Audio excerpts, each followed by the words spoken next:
노력하지 않아서라기보다는 정말로 어떤 사회에 어떤 자리가 없는 느낌? 일단 학자금 대출 같은 것들이 아무래도 가장 큰 부담으로 다가올 거고, 월세나 주거비, 제일 먼저 밥값부터 줄여서 하루에 거의 뭐 몇 끼 안 먹고 그냥 하는 것 같아요.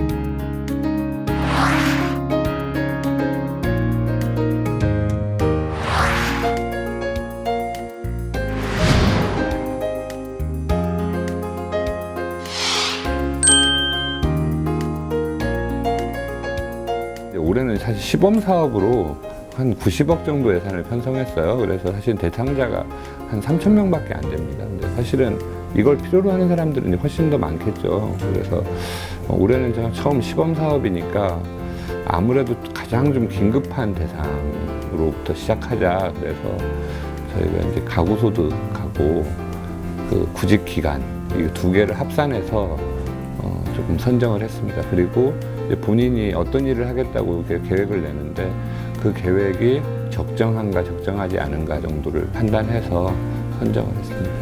그 마음껏 구직 준비만 할 수 있으면 참 좋겠다. 그도 그럴 것이 이제 주거비로 한 40-50만 원 정도가 들고 하루에 10,000원씩 해도 한 달에 30만 원 정도 식비는 들고 교통비 7만 원에 휴대폰 비용 7만 원 뭐 이렇게 하면 벌써 90만 원 정도고요. 근데 90만 원 벌려고 하면 이게 하루에도 웬만큼 일해서 되는 게 아니잖아요. 진짜 운이 좋아서 학교 도서관 근처에 사는 친구들은 도서관을 이용할 수 있겠죠.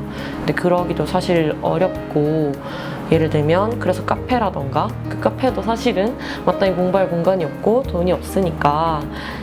구직을 하려고 하는 청년들도 보면 돈이 없으니까 이제 아르바이트 같은 데 자꾸 가는 거예요. 그러면 아르바이트에 가면 또 준비할 시간이 없고 이러니까 또 취업을 또 실패하고, 그래서 계속 이렇게 악순환 고리에 있어서 저희가 그 청년들이 뭔가 이렇게 좀 탐색하고 자기 자신이 뭘 원하는지를 찾아서 좀 이렇게 쓸 수 있는 시간을 하루 3시간씩을 좀 확보해 주자. 저희가 청년 문제를 이렇게 하얀 접근할 때 기존에 이제 정부의 청년 정책들이 있어요. 청년 일자리 정책들이. 근데 뭔가 이렇게 체감되지 않고 이렇게 그런 부분들이 있어서 이런 문제를 하나 좀 시대가 변했기 때문에 다른 해법이 좀 필요하다. 그래서 저희가 이제 택할 때는 현장에 있는 사람들 얘기를 듣자. 그 다음에 당사자들이 뭐가 필요한지를 좀 듣자. 그 청년 정책 네트워크라고 해서요. 그 서울시의 청년들이 한 200-300명씩 활동을 하면서 기자단 활동도 하고 기존의 정책의 모니터링도 하고 또 새로운 제안을 내기도 하고 뭐 이런 것을 계속 그 일상으로 진행해 오고 있어요. 그래서 저희가 이 작년에 이제 청년부장 2020이라고 해서 발표한 것은 20개 정책을 발표했거든요. 이건 이제 청년수당 그 중에 하나고.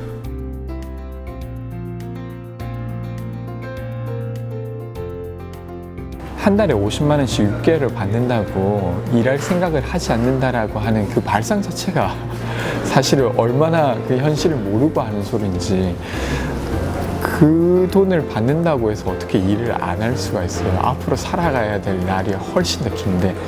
어려운 청년들에게 50만 원이라는 건 대단히 소중한 정말 생명수 같은 돈이에요.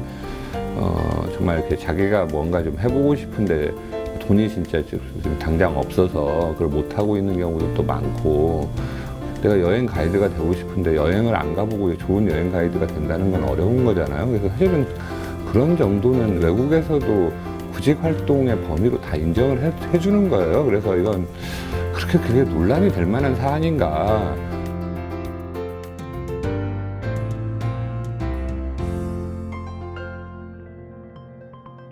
포퓰리즘과 도덕적 해이라고 하는 것을 두고 그것을 막았는데, 지금 발생하고 있는 문제는 개인이 노력하지 않아서 발생하는 문제가 아니라 구조적으로 어떤 소득을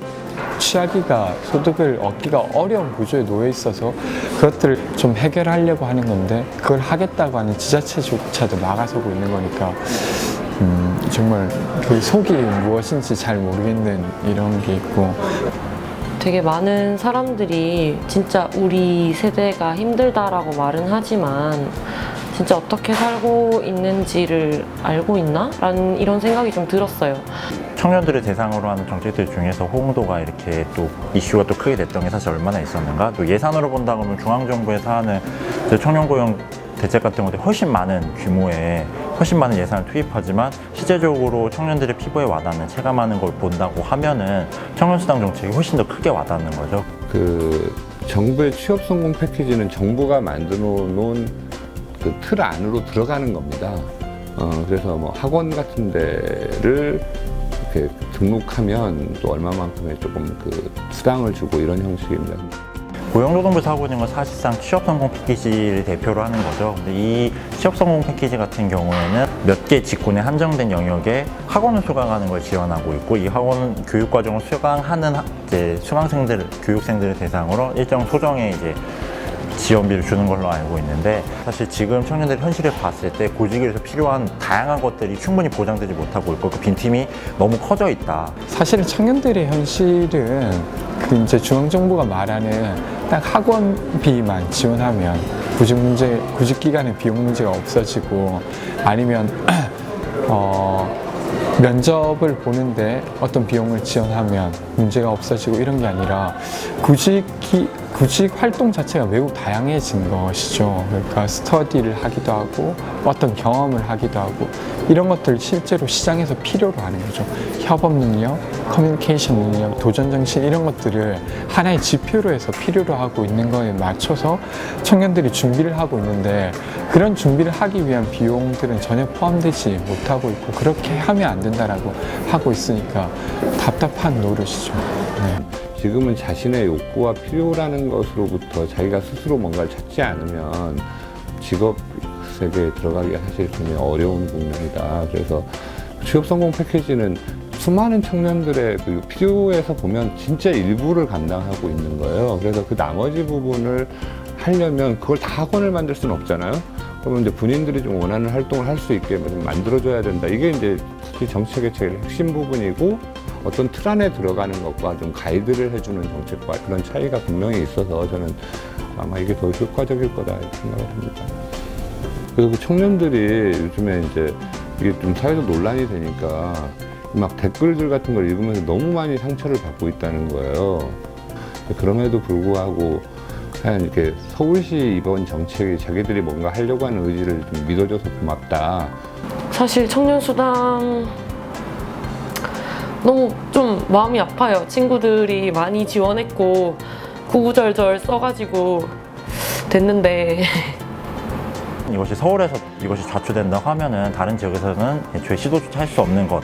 정부 차원에서 정책 중에서 현금을 지급하는 정책들이 많이 있습니다. 기초노령연금도 그렇고 아동수당도 사실은 어떤 계좌에 현금을 넣어주고 어떻게 쓰는지 묻지 않거든요. 근데 유독 젊은 나이대, 어떤 나이대 시민에게만 그것을 다시 증빙하게 해야 된다거나 아니면 제한한다고 하는 건 제가 생각하기에 그 나이대의 시민에게 어떤 편견 같은 게 있는 거죠. 사지가 멀쩡하다고 해서 정말로 일하고 싶다고 해서 일할 수 있느냐라고 질문했을 때 그렇지 못한 게 있는 것이, 그건 눈에 보이진 않지. 그렇다고 한다면 그 편견은 매우 부당한 것이 되는 거죠. 저희로서는 지금 서울시가 가지고 있는 모든 정책 수단을 좀 총동원해서 좀 대체해서 좀 할 수 있는 방법은 뭐가 있을까? 또 그 필요가 있다라고 하면 좀 신규 프로그램을 좀 편성해서라도 그대로는 아니지만 저희가 조금 만에 하나 그 대법원에서 가처분 같은 게 인용되지 않았을 때 시간이 상당히 걸릴 거기 때문에 그동안 할 수 있는 방법들을 저희가 최대한 찾아보려고 하고 있습니다. 50만 원이 모든 걸 해결해 주진 않지만 그렇게 해볼 수 있는 시간인 건 맞죠. 모두가 느끼고 있듯이 너무 절박하고 절실한 바뀌어야 되는 상황이면 뭐라도 진짜 해보기 위해서 좀 뭐 서울시든 뭐 하여튼 뭐 정책을 시행하는 사람들에게도 좀 그런 숨통을 좀 틔워줘야 뭔가 바뀌지 않나 이런 생각이 좀 많이 들어요.